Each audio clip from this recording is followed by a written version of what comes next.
প্রেমের পরিভাষা আসলে কি? ভিন্ন ভিন্ন ধরনের ব্যক্তি, ভিন্ন ভিন্ন ধরনের প্রেমী, আলোচক বিভিন্ন ধরনের পরিভাষা প্রদান করেন এই প্রেম নিয়ে। কিন্তু প্রত্যেকের মনেই কখনো কখনো এই প্রশ্ন এসেছে, এই ভালোবাসা আসলে কি? নিজের প্রিয়তমকে জয় করাই কি প্রেম? চার হাত এক হয়ে যাবার নামই কি প্রেম? নিজের আবেগ ব্যক্ত করাই কি ভালোবাসা? না, প্রেমের অর্থ কাউকে লাভ করা নয়, বরং তার মাঝে বিলীন হয়ে যাওয়া। যদি কারোর হাত ধরে থাকি, তাহলে আজীবন তার সাথে পথ চলা হলো প্রেম। প্রেম শুধুমাত্র সেটা নয় যা প্রেমী আর প্রেমিকার কেশদামে মালা বেঁধে দেয়। মাতা পিতার জন্য দিনরাত পরিশ্রম করা, নিজের পরিবারের জন্য দিনরাত পরিশ্রম করা, সেটাও প্রেম। নিজের বন্ধুদের জন্য, আপনজনের জন্য সবকিছু উজাড় করে দেওয়ার নাম হলো ভালোবাসা। নিজের মাতৃভূমির জন্য সাহসের সাথে লড়াই করা এবং আনন্দে নিজের জীবন ত্যাগ করে দেওয়াও কিন্তু প্রেমের নামান্তর। সেই জন্য যারা বুদ্ধিমান ব্যক্তি, তারা কখনো প্রেমের পরিভাষা খুঁজতে চান না, কারণ তারা জানেন যে এই প্রেম কতটা বিশাল। তারা জানেন যে এই প্রেম হলো এক বিশাল সাগর, যাকে নিজের মুঠোয় ধরে রাখা যায় না। সেই জন্য এই প্রেমের সাগরে ডুবে যান এবং সকলকে ভালোবাসতে শিখুন। যদি সবাইকে ভালোবাসতে পারেন, তাহলে তাদেরও কল্যাণ হবে যারা আপনাকে ভালোবাসে, তাদেরও কল্যাণ হবে যাদেরকে আপনি ভালোবাসেন, আর আপনারও কল্যাণ হবে। আর তখন এই মন ভালোবেসে বলবে, রাধা রাধা। কখনো এই প্রশ্ন আসতে পারে যে ইমারত কেন নির্মাণ করা হয়, কেন উৎসব পালন করা হয়, কেন মানুষ নিজেদের জন্মদিন পালন করেন, কেন দোল, বিজয়া দশমী, রাখি, দীপাবলির মতো উৎসব পালন করা হয়? যদি এগুলো পালন না করা হয়, তাতে কি যায় আসে? যদি এই দোল উৎসব পালন না করা হয়, তাহলে কি এই সংসার ভুলে যাবে যে নারায়ণের প্রতি ভক্তির কারণে ভক্ত প্রহ্লাদকে অগ্নি স্পর্শও করতে পারেনি? যদি বিজয়া দশমী পালন না করা হয়, তাহলে কি এই সংসার ভুলে যাবে যে এই দিনে শ্রীরাম রাবণকে বধ করেছিলেন? যদি আমরা দীপাবলির এই উৎসব পালন না করি, তাহলে কি এই সংসার এটা ভুলে যাবে যে অযোধ্যাতে অমাবস্যার এমন এক রাত এসেছিল যে রাত্রে অযোধ্যা পূর্ণিমার থেকে বেশি উজ্জ্বল হয়ে উঠেছিল? যদি এই রাখি উৎসব পালন না করা হয়, তাহলে কি এই সংসারের ভাই এবং বোনেরা একে অপরের প্রতি ভালোবাসা কি সেটা ভুলে যাবেন? বিষয়টা ভুলে যাওয়ার নয়, বিষয়টা হলো মনে রাখা। যখন জীবনে আমরা কোনো একটা স্থানে পৌঁছই, উপলব্ধিগুলোর উৎসব পালন করি, যাতে সেই মুহূর্তে আমরা সকলের মধ্যে আনন্দ ছড়াই এবং মানুষ সেই মুহূর্তটা মনে রাখেন। এই স্মৃতিগুলোই মানুষের মধ্যে বিশ্বাসের জন্ম দেয়। এই বিশ্বাস যে আগামী যেদিন আসছে তাতে আরও আনন্দের সম্ভাবনা রয়েছে। ভালোবাসার এই উৎসব, ভালোবাসার এই পার্বণ, এটা মানুষের মনে বিশ্বাসের জন্ম দেয় যে প্রত্যেক যুগে কেউ না কেউ এসেছে এবং পরবর্তীতেও আসবে। তাহলে আসুন আমরা ডুবে যাই আমার লীলার এই প্রেম যাত্রায় এবং ভালোবাসার এমন একটা উৎসব পালন করা যাক যা এই সংসার যুগ যুগ পর্যন্ত মনে রাখবে। তাহলে আসুন আর আমার সাথে ভালোবেসে বলুন, রাধা রাধা। সমুদ্র মন্থনের সময় দুই ধরনের রত্ন লাভ করা হয়েছিল। প্রথম হলাহল, যার প্রভাব থেকে এই সমস্ত সংসারের জীবের প্রাণ বাঁচানোর জন্য মহাদেব তাকে নিজের কণ্ঠে ধারণ করে নিয়েছিলেন। আর দ্বিতীয় অমৃত, যেটা কিঞ্চিত পরিমাণ মাত্রায় পাওয়া গেছিল। কখনো কখনো জীবনে এমন কোনো বস্তু যা আপনি প্রয়োজনের থেকেও অনেক বেশি মাত্রায় ভোগের জন্য লাভ করে থাকেন, তা আপনার জন্য বিষ প্রমাণিত হতে পারে। যেমন জল, প্রয়োজনের থেকে অনেক বেশি মাত্রায় যদি এই জল আসে, তাহলে আপনার প্রাণ কাটতে পারে। কিন্তু পরিশ্রমের পরে এক পাত্র শীতল জল দ্বারা আপনি যদি স্নান করে নেন, তাহলে তা আপনার শরীরের জন্য অমৃত হবে। পরিশ্রম করার পরে যদি আপনার শরীর এক পাত্র খাবার লাভ করে, তাহলে তা আপনার শরীরের জন্য অমৃত।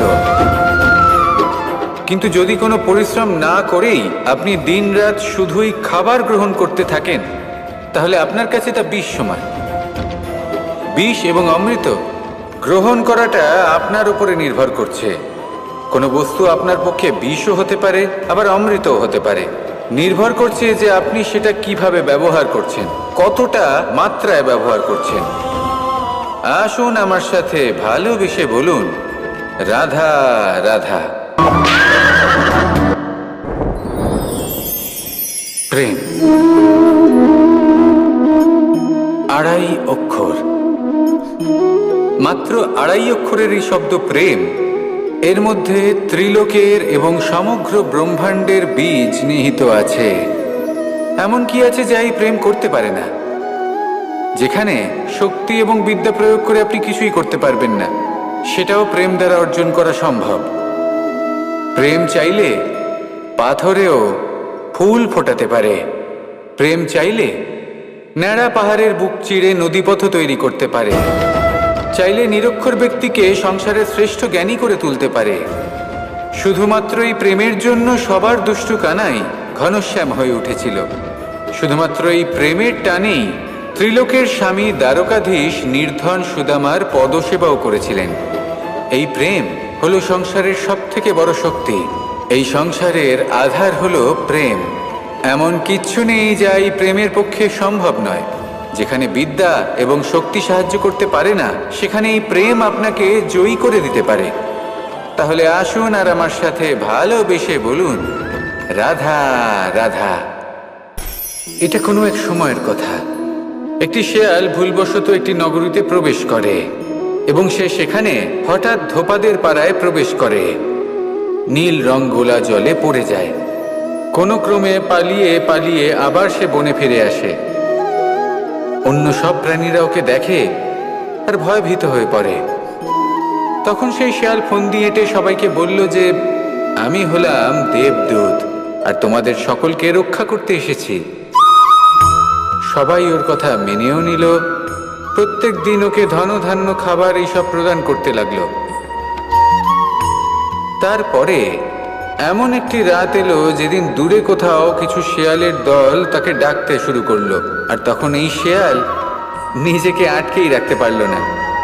সেও ঠিক শেয়ালের মতোই ডাকতে শুরু করলো। সকলে সেটা শুনতেও পেলেন এবং সকলে এটা বুঝতেও পেরে গেলেন যে এ হলো একটা ভণ্ড। সেই জন্য জীবনে কখনো ছলনা করবেন না। তাকে আপনি যতই লুকোনোর চেষ্টা করুন না কেন, সেটা অবশ্যই একদিন সামনে চলে আসবে। আর তার থেকেও বড় শিক্ষা হলো এটা যে কারোর জীবনে সম্পত্তি, ধন ধান্য এসব চলে আসাতে তার বুদ্ধির বৃদ্ধি ঘটে না, তার ব্যবহার শুভ হয় না। এটা তখন হয় যখন সেই ব্যক্তি সেটা নিজে পেতে চায়, তার জন্য ভাবনা চিন্তা করে, কর্ম করতে থাকে। আর যখন একজন ব্যক্তি নিজের বুদ্ধি এবং ব্যবহার উন্নত এবং শ্রেষ্ঠ করে তুলতে পারেন, তখন তিনি নির্ধন হয়েও ধন অর্জন করতে পারেন। ঠিক পদ্মফুলের মতো। একটি পদ্মফুল কিন্তু জন্ম নেয় পাকের মধ্যে। তারপরেও এই পদ্মফুল দেবতাদের প্রসাধনের অঙ্গ হয়ে ওঠে। আসুন আর আমার সাথে ভালোবেসে বলুন, রাধা রাধা।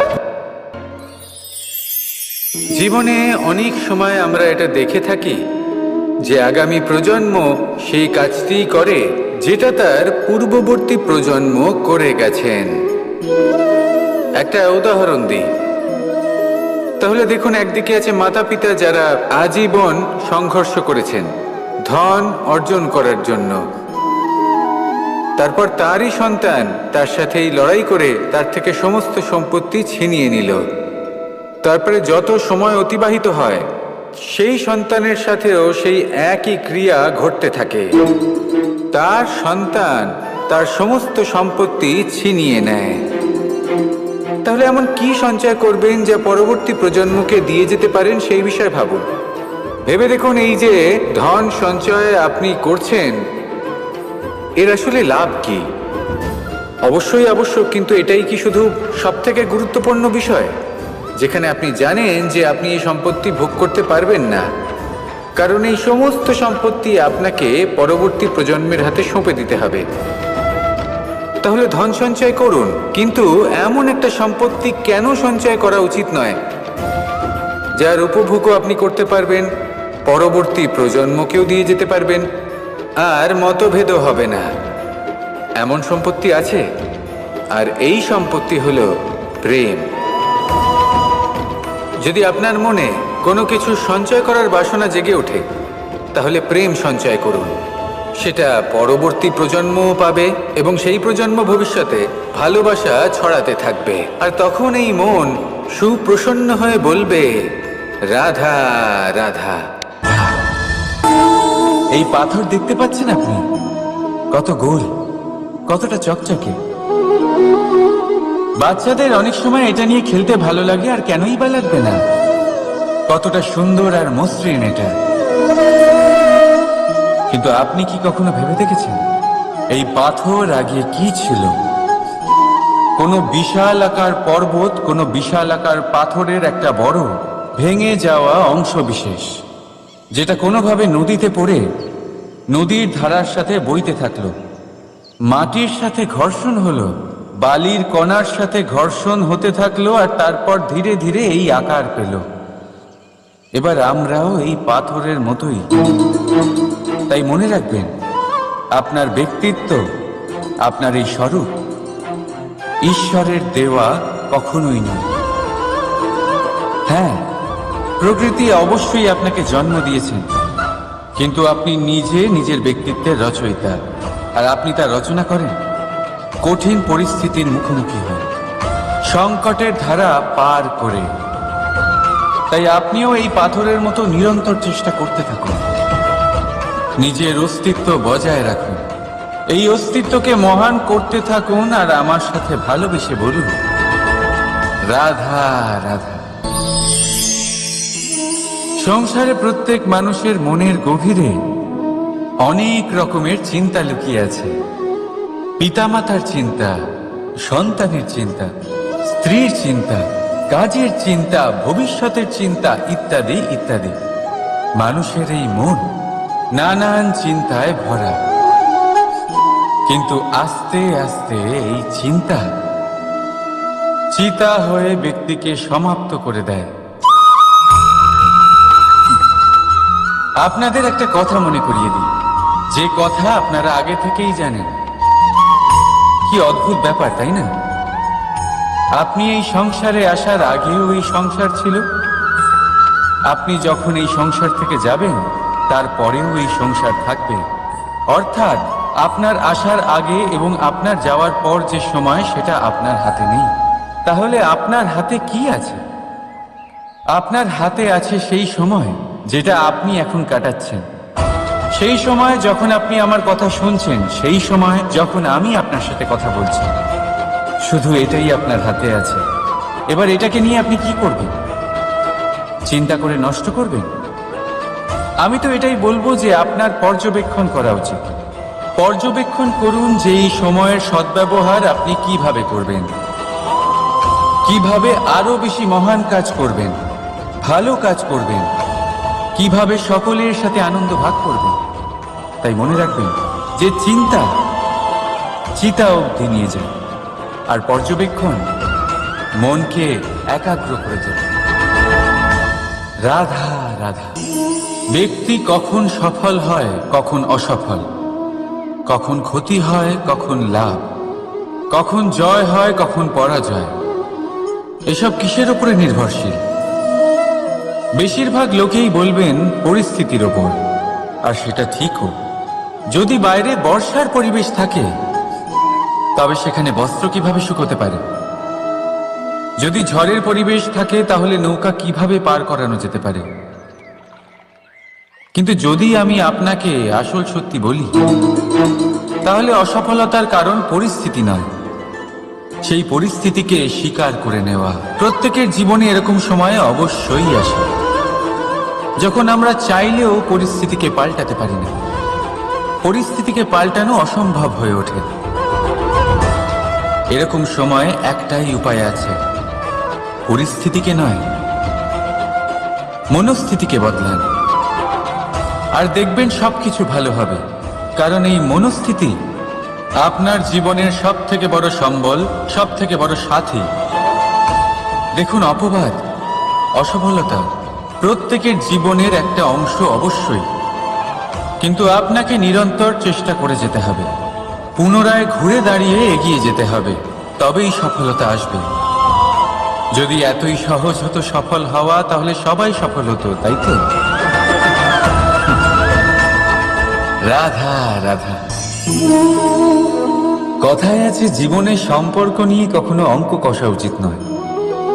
এই কথা তো ঠিক। যদি এই সম্পর্কে লাভ, ক্ষতি, গুণ, ভাগ এসব চলে আসে, তাহলে সবকিছু শুধু ব্যবসা হয়ে যায়। এই পুরো খেলাটাই হয়ে যায় অঙ্কের। আর এই জীবন নিশ্চিত রূপে অঙ্ক কষা নয়। এই জীবনে আনন্দকে বাড়ানো, কষ্টকে কমানো গণিতের খেলা নয়, ব্যবহার আর প্রেমের খেলা। কখনো কারোর মাথায় হাত রেখে তাকে শুভেচ্ছা জানালে হয়তো সেটা তাকে এত আনন্দিত করে যে সে পুরো জগৎ জয় করতে পারে। কখনো আপনার মুখ থেকে যখন কারোর জন্য কটু কথা বেরোয়, আর হয়তো সেটা তাকে এত কষ্ট দিয়ে দেয় যে সে এই জগতে কিছুই করতে পারে না। জীবনে কখনো সম্পর্কের মধ্যে গণিতকে আনবেন না, কখনো না। না লাভ ক্ষতি, না গুণ ভাগ। মনে রাখবেন, এই সংসারে এমন কোনো সমীকরণ নেই যেটার সমাধান নেই।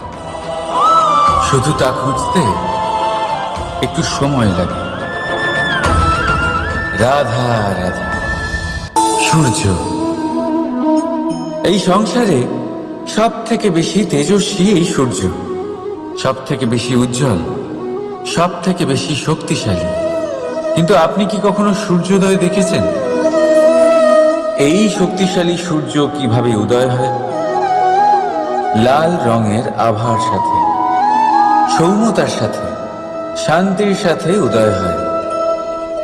কখনো সূর্যাস্ত দেখেছেন?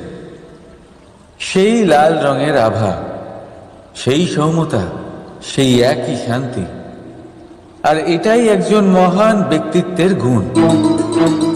যখন জীবনে উত্থান ঘটে তখনও অহংকার করেন না, সৌম্যতা বজায় রাখেন। আবার যখন জীবনে ক্ষতি হয় তখনও সৌম্যতা বজায় রাখেন। যদি আপনিও চান সূর্যের মতো আপনি সম্মান পাবেন, তাহলে সূর্যের মতন হন। যখন জীবনে আনন্দ আসে, কুশল আসে, তখন সীমা লঙ্ঘন করবেন না। যখন জীবনে দুঃখ আসে, কষ্ট আসে, বিনাশের পথে অগ্রসর হবেন না। সৌম্য থাকুন, শান্ত থাকুন, সূর্যের মতো চকচক করতে থাকুন। কারণ সব মুহূর্তের মতোই এটাও একটা মুহূর্ত।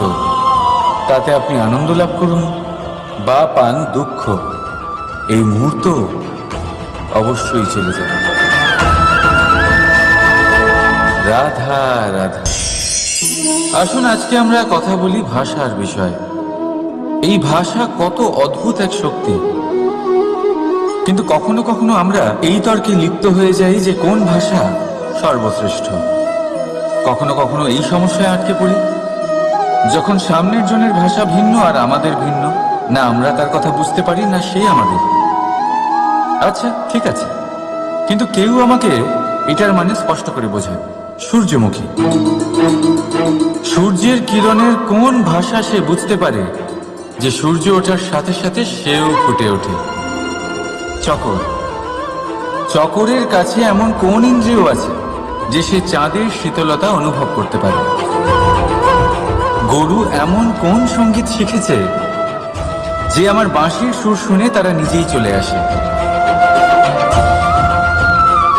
এই সব, এই পুরো সংসার, এই ব্রহ্মাণ্ড শুধুমাত্র একটা ভাষা বোঝে, প্রেমের ভাষা। না কোনো শব্দ, না কোনো বাণী, শুধু অনুভূতি। এই প্রেমের ভাষা সংসারের সব থেকে বড় ভাষা, যেটা আপনি নিজেও বুঝতে পারেন, আবার অন্যদেরকেও বোঝাতে পারেন। রাধা রাধা। বিপদ, বিপদের কথা শুনলে আমরা সবাই সচেতন হয়ে যাই। এই সংসারে এরকম কোনো প্রাণী নেই যে বিপদে পড়েনি, যে বিপদে ঘিরে থাকেনি। এবার কেউ কেউ বিপদের মুখোমুখি হয়ে বিজয় লাভ করেছে, কেউ কেউ তা পারেনি। কিন্তু বেশিরভাগ